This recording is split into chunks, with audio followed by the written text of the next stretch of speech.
दोस्तों नमस्कार। नाम जितेंद्र महावर, बेसिकली जयपुर से हूँ। और आज का वीडियो और भी इंटरेस्टिंग होने वाला है, क्योंकि आज मैं उस परिस्थिति की बात करने वाला हूँ जो लोग लाइफ में सोचते हैं। लाइफ में हर एक व्यक्ति आगे बढ़ना चाहता है, लेकिन उसका एक जोन, एक एरिया, एक माहौल उसको आगे बढ़ने नहीं देता। उसको हम बोलते हैं कंफर्ट जोन। कंफर्ट जोन हमारी लाइफ का एक बहुत बड़ा पार्ट है, जिसको हम लोग सहन करते हैं, क्योंकि जब तक इस कंफर्ट जोन से हम बाहर नहीं निकलेंगे तो हमारी लाइफ में सफलता क्या, किसी भी क्षेत्र में आगे बढ़ने का दौर नहीं होगा। क्योंकि कंफर्ट जोन किसे बोलते हैं, मैं आपसे बात करता हूँ, क्योंकि आपको जानकारी पूरी होगी कंफर्ट जोन क्या है, उसके बारे में बात करता हूँ। कंफर्ट जोन क्या है लाइफ के अंदर, क्योंकि कंफर्ट जोन वो माहौल है जिस माहौल में हम रहते हैं। क्योंकि हम जिस माहौल में रहते हैं, हमारे आसपास किसी व्यक्ति के पास एक अच्छी इनकम सोर्स नहीं है, तो क्या होता है, हम उस इनकम के अकॉर्डिंग ढलने लग जाते हैं। जैसे एग्जाम्पल, हमारे आसपास 10, 12, 15, 20 हज़ार लोग कमाने वाले हैं, एक एरिया है, रेंज है, तो हमारी सोच कहाँ तक जाती है, 10, 12, 15।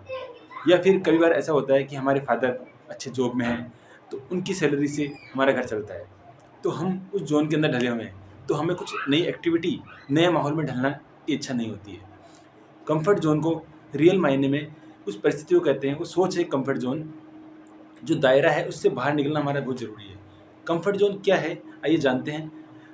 तो कंफर्ट जोन क्या है बताऊँ मैं। कंफर्ट जोन वो स्थिति है जो हमारी सोच से परे है, जो हम सोचते नहीं हैं। जैसे हम जिस माहौल में हैं, हम इस परिस्थिति से बाहर निकलने की कभी सोची नहीं। जिसने हिम्मत करी, जिसने सोचा, वो उस परिस्थिति से बाहर निकला और निकलने के बाद अपनी स्थिति को आगे बढ़ाया। तो कंफर्ट जोन से बाहर निकलने के लिए हमें एक सोच बनानी पड़ेगी, एक दायरा सोचना पड़ेगा।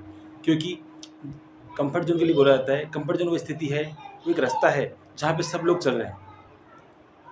सॉरी, कंफर्ट जोन वो स्थिति है जहाँ से सब लोग बाहर निकलना चाहते हैं। जैसे मैं आपको बताऊँ कंफर्ट जोन क्या है। जैसे कंफर्ट जोन के लिए पूरी दुनिया एक रास्ते पे चल रही है। लोग मजदूरी कर रहे हैं तो मजदूरी रास्ते पे चल रहे हैं, 80% लोग इसी इसी काम में चल रहे हैं। लेकिन एक व्यक्ति हिम्मत करके उस लाइन से बाहर निकलता है, वो ठेकेदारी लाइन में आता है। वैसे ही कोई भी काम हो मार्केट में, उस रास्ते से अच्छा पैसा कमाने के लिए, अच्छी स्थिति में निकलने के लिए हम बहुत सारा कंफर्ट से हिम्मत करते हैं। उस हिम्मत को ही कंफर्ट जोन से बाहर निकलना कहते हैं। वो हिम्मत कब आती है, पूरी दुनिया एक रास्ते पे चल रही है और हमने ठान लिया, नहीं, मुझे तो अलग कुछ करना है, अलग कुछ दम दिखाना है, अलग कुछ माहौल पैदा करना है, मेरे परिवार की स्थिति बदलनी है, मुझे उसके लिए बहुत कुछ करना है। वो हिम्मत दिखाई, वो हिम्मत करने की हिम्मत ही हमें कंफर्ट जोन से बाहर निकालती है। तो कंफर्ट जोन से हम सब लोग बाहर निकल सकते हैं, क्योंकि जब तक हमारी लाइफ में एक नया परिवर्तन नहीं लाने की सोचेंगे, सोच आएगी जब तक नहीं आएगी, जब तक हम उससे बाहर निकलने की हिम्मत करना ज़रूरी है। क्योंकि परिस्थितियाँ बदलेगी, लेकिन एक बार हिम्मत, एक बार इच्छा करना ज़रूरी है उसके लिए। मैं एक कहानी से आपको मैं कंफर्ट जोन के बारे में बताता हूँ। वो इस कहानी से आपको पूरा अच्छी तरह समझ में आएगा। एक राजा 2 बाज लेके आता है और ग्राम गाँव के प्रजा को, किसी को, व्यक्ति को वो देता है कि इन दोनों बाजों को आप, बच्चे लेके आता है बाज के, इनको आप उड़ना सिखाओ। कुछ समय बीता, वो बाज बड़े हुए, धीरे-धीरे बाज बड़े होते रहे। राजा को एक दिन मन हुआ, चलो आज देखते हैं चल के कि वो बाज कितने बड़े हुए, उड़ना सीखे नहीं सीखे। तो वो उसके पास गया, प्रजा के पास, जो व्यक्ति के पास दिया था, उसके पास गया और वहाँ जाके देखा। देखने के बाद पता लगा कि दोनों बाज को उस व्यक्ति ने उड़ाया, लेकिन एक बाज उड़ा, आसमान में चला गया और दूसरा बाज थोड़ा उड़ा और वापस आके एक पेड़ की टहनी पे आके बैठ गया। अब उस टहनी पे आके बैठ गया, तो राजा को लगा कि यार ये तो उड़ना सीख गया और ये उड़ना नहीं सीखा। तो राजा ने कहा कि इसको उड़ना सिखाओ। बहुत सारा प्रयत्न किया उसने, डंडा मारा उसको, फिर लेकिन थोड़ा उड़ता, वापस टहनी पे आके बैठ जाता, फिर थोड़ा उड़ता, फिर टहनी पे आके बैठ जाता। एक स्थिति ऐसी हुई कि राजा को लगा हो सकता है इसको उड़ना सही से नहीं आया हुआ। राजा ने बोला, बहुत से लोगों को ऑफर दिया कि कई लोगों को बुलाओ, इसको उड़ना सिखाएंगे। बहुत से लोगों ने प्रयास किया, लेकिन फिर दोबारा राजा ने जाके देखा तो वही माहौल, वो तो थोड़ा उड़ता और वहाँ पर टहनी पे आके बैठ जाता, लेकिन एक बार अच्छी तरह उड़ना सीख गया था। इस स्थिति में बहुत लंबा टाइम हुआ, राजा ने ऑफर दिया, कहा कि कोई किसी व्यक्ति को बुलाओ, इसको उड़ना सिखाओ। अब फिर राजा अपने प्रजा में उसमें आ गया, राजमहल में, और कुछ समय बीता और 5-6 महीने बाद में राजा को मन हुआ कि एक बार चल के देखते हैं कि अब उड़ना सीखा है नहीं सीखा बाज। वो गया, पहला बाज आसमान में उड़ा, दूसरा भी आसमान में उड़ रहा। राजा देख के चौंक गया, उस व्यक्ति को बुला, जिस व्यक्ति को उसने बाज दिया था, कि बोले ये क्या हुआ, ये बाज कैसे उड़ने लग गया।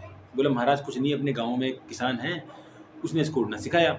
तो बोले उस किसान को बुलाओ। राजा ने पहले उस किसान को बुलाया और इनाम दिया और बोला कि आपका बहुत बहुत धन्यवाद, आपने इस बाज को उड़ना सिखाया।